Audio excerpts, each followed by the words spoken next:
नमस्कार सभी को, मेरे प्रियजनों, मेरी माताएं बहनों। मैं हूं मंजी कृष्णानी और आप देख रहे हैं हनुमान जी की कृपा चैनल। आज का हमारा विषय है छठ पूजा की कथा और कुछ थोड़े बहुत इन्फॉर्मेशन मैंने ऑलरेडी अपलोड कर दी है छठ पूजा से रिलेटेड, जो भी मेरे पास जानकारी थी, ताकि आप तक करेक्ट जानकारी पहुंच सके। और अब कथा का आरंभ करते हैं। और अगर आप मेरे चैनल पर न्यू विजिट कर रहे हैं तो प्लीज़ जल्दी से मेरे चैनल को सब्सक्राइब कीजिएगा, लाइक कीजिएगा, शेयर कीजिएगा, ओके। और शेयर भी कीजिएगा ज़्यादा से ज़्यादा जिनको ये इन्फॉर्मेशन की नीड है, ओके। तो स्टार्ट करते हैं छठ पूजा की कथा, चलिए। छठ व्रत की प्रचलित कथाएं।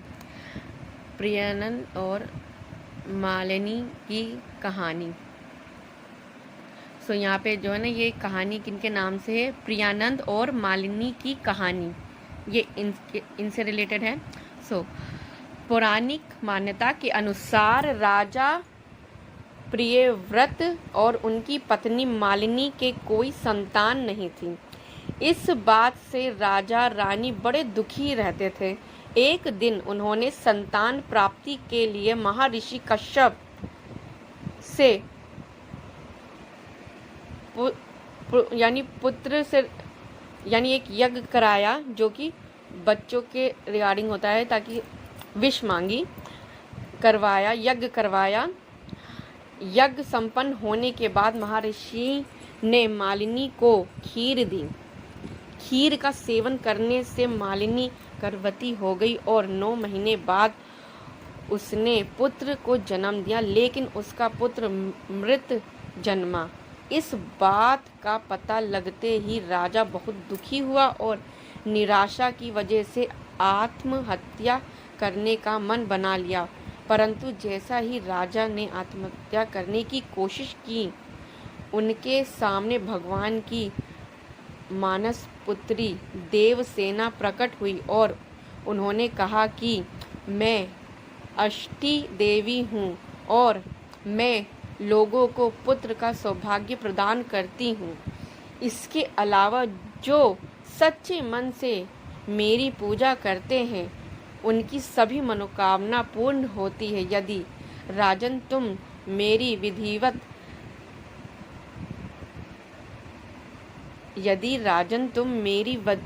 विधि विधान से पूजा करोगे तो मैं तुम्हें पुत्र रत्न प्रदान करूंगी। देवी के कहे अनुसार राजा प्रियव्रत ने कार्तिक शुक्ल की षष्ठी तिथि के दिन देवी षष्ठी की पूरे विधिपूर्वक पूजा की। इस पूजा के फल स्वरूप रानी मालिनी गर्भवती हुई और उन्होंने एक सुंदर पुत्र को जन्म दिया। तभी से छठ का पावन पर्व मनाया जाने लगा। प्रियजनों, ये है छठ पूजा की पहली कहानी। दूसरी कहानी भगवान राम और सीता माँ ने भी किया था उपवास। एक मान्यता के अनुसार लंका पर विजय पाने के बाद राम राज्य की स्थापना के दिन कार्तिक शुक्ल षष्ठी को भगवान राम और माता सीता ने उपवास किया और सूर्यदेव की पूजा की और सप्तमी को सूर्योदय के वक्त फिर से अनुष्ठान कर सूर्यदेव से आशीर्वाद प्राप्त किया था। यही परंपरा अब तक चली आ रही है। ये दूसरी कथा थी। अब तीसरी कथा है सूर्यपुत्र करण ने भी की थी पूजा। पौराणिक मान्यताओं के अनुसार छठ पर्व की शुरुआत महाभारत काल में हुई थी।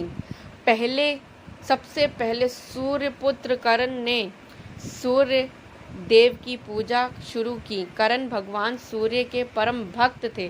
वे प्रतिदिन घंटों कमर तक पानी में खड़े होकर सूर्य को आराध्य देते थे। सूर्य की कृपा से ही वह महान योद्धा बने। आज भी छठ में आराध्य दान की यही परंपरा प्रचलित है। ये तीसरी कथा थी। अब हम आपको चौथी कथा सुनाएंगे। द्रौपदी ने भी रखा था व्रत, पांडवों को मिला राजपाट। छठ पर्व के बारे में एक कथा और भी है। इसके अनुसार जब पांडव अपना सारा राजपाट जुए में हार गए तब द्रौपदी ने छठ व्रत रखा। उनकी मनोकामनाएं पूरी हुई और पांडवों को राजपाट वापस मिल गया। लोक परंपरा के अनुसार सूर्य देव और छठी मैया का संबंध भाई बहन का है, इसीलिए छठ के मौके पर सूर्य की आराधना फलदायी मानी गई है। सो प्रियजनों, ये छठ पूजा की कुछ कथाएं थी जो कि मैंने आपके समक्ष आपको सुनाई। मुझे लगता है कि यह आपके लिए काफ़ी यूज़फुल रहेगी। कथा सुनिए और अपना व्रत पूरा कीजिए।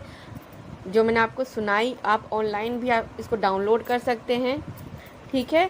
सो अगर आपको ये कथा यूज़फुल लगी मेरी बहनों प्रियजनों, तो इसको और पर्सन के साथ प्लीज़ शेयर कीजिएगा, ओके। और ऐसे ही पूजा पाठ से रिलेटेड, हनुमान जी से भक्ति से रिलेटेड अगर आपको वीडियो देखनी है तो मेरे चैनल से जुड़ जाइएगा और चैनल को सब्सक्राइब ज़रूर कीजिएगा, ओके। सो अगली वीडियो में मिलेंगे, तब तक के लिए टाटा बाय बाय।